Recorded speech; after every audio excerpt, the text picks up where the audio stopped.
CM గారు కానీ మంత్రులు కానీ కలిసి మా నియోజకవర్గానికి సంబంధించినటువంటి సమస్యలపైన మేము వెళ్తాం, అరుగుతాం. అది మా ఒక హక్కు. అదేవిధంగా మన రేవంత్ రెడ్డి గారు కూడా, సీఎం గారు కూడా మరి అక్కడ పైన కేంద్రంలో ఉన్నటువంటి మంత్రులను కానీ ప్రధానమంత్రి కానీ కలవడం జరుగుతుంది. ఇది సహజం. మనకు సంబంధించినటువంటి సమస్యలు పరిష్కరించడంలో అది ఒక ప్రక్రియ. వెళ్లాల్సినటువంటి బాధ్యత మా పైన ఉంది. మేము వెళ్ళినాం. దానికి ఈ విధంగా మరి రాజకీయంగా దుష్ప్రచారం చేస్తూ మా ప్రతిష్టకు భంగం కలిగే విధంగా మాట్లాడితే మాత్రం మేము నిజంగా కూడా మరి మేము డిఫమేషన్కి పోవాల్సినటువంటి పరిస్థితి వస్తుంది అని చెప్పేసి కూడా స్పష్టంగా నేను తెలియజేస్తాను. ఈ రోజుకు సంబంధించిన కొన్ని ఇష్యూస్ పైన కూడా, ప్రోటోకాల్కి సంబంధించినటువంటి ఇష్యూస్ పైన కూడా మన ప్రభాకర్ గారి, మరి అదేవిధంగా మన మైపాల్ రెడ్డి గారు కానీ, అదేవిధంగా మా మాణిక్యరావు గారు కానీ, చింతా ప్రభాకర్ గారు ఎదుర్కొంటున్నారు. మన చింతా ప్రభాకర్ గారు మొన్న కూడా నేను స్పష్టంగా చెప్పినాను, కళ్యాణ లక్ష్మి చెక్కులు పంపిణీ చేసింది ఎవరు, గతంలో ఎవరు పంపిణీ చేసింది, ఎమ్మెల్యేలు పంపిణీ చేసింది.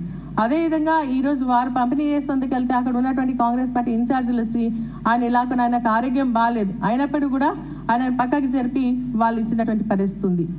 ఈరోజు మేము ఏదైనా కార్యక్రమం కోటే మాకంటే ముందే కాంగ్రెస్ పార్టీకి సంబంధించిన వాళ్ళు కూర్చొని మాకు ఎమ్మెల్యేగా ఉన్నటువంటి హక్కుకు భంగం కలిగిస్తున్నారు. మమ్మల్ని పక్క కూర్చోటేటువంటి పరిస్థితి వస్తూ ఉందని చెప్పేసి నేను అడిషనల్ డీజీ గారిని కూడా కలవడం జరిగింది. అదేవిధంగా అదే విషయాన్ని మేము సీఎం గారి దృష్టికి కూడా తీసుకెళ్లడం జరిగింది. అభివృద్ధికి సహకరించాలని అడిగినాం. ప్రజలు గెలిపించినటువంటి ఎమ్మెల్యేలుగా మాకు మరి సహకరించి మా నియోజకవర్గ అభివృద్ధి ఇంతకుముందు ఇచ్చినటువంటి శాంక్షన్స్ ఆపేయడం జరిగింది.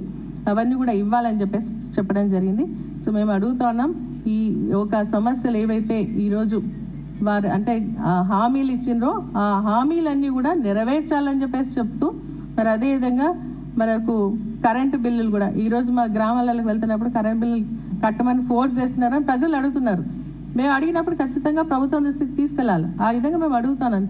మీరు జనవరి నుంచి కరెంట్ బిల్లులు కట్టొద్దన్నారు, మరి ఇప్పుడు ఎందుకు ఫోర్స్ చేస్తున్నారు అని అడిగితే మాత్రం మరి దాన్ని రాజకీయ దురుద్దేశం అని అంటే ఎట్లా? ఆపోజిషన్లో ఉన్నాం, రైట్, కరెక్ట్గా మేము ఆపోజిషన్ పాత్ర పోషిస్తాం. ఇప్పుడు కానీ అసెంబ్లీలో కూడా మా వాదన వినిపిస్తాం ప్రజల పక్షాన. అదేవిధంగా ప్రజలకు సంబంధించినటువంటి సమస్యలు కూడా మరి ముఖ్యమంత్రి గారు కానీ, మంత్రులు కానీ, అధికారుల దగ్గర కానీ వెళ్ళాల్సినటువంటి బాధ్యత మా పైన ఉంది. ఖచ్చితంగా వెళ్తాం. దీన్ని మేము నిజంగా నిన్నటి నుంచి వస్తున్న దాన్ని చూస్తుంటే చాలా బాధ అనిపిస్తుంది. ఎందుకంటే ఒక సీనియర్ శాసనసభ్యులుగా ఇటువంటి అపనిందను మరి నా మీద వేయడం అనేది మంచిది కాదు అని చెప్పేసి కూడా నేను చెప్తాను. ఇటువంటి మీడియాలో వచ్చేటువంటి కథనాలు ఏమున్నా కూడా స్పష్టంగా మమ్మల్ని అడగండి.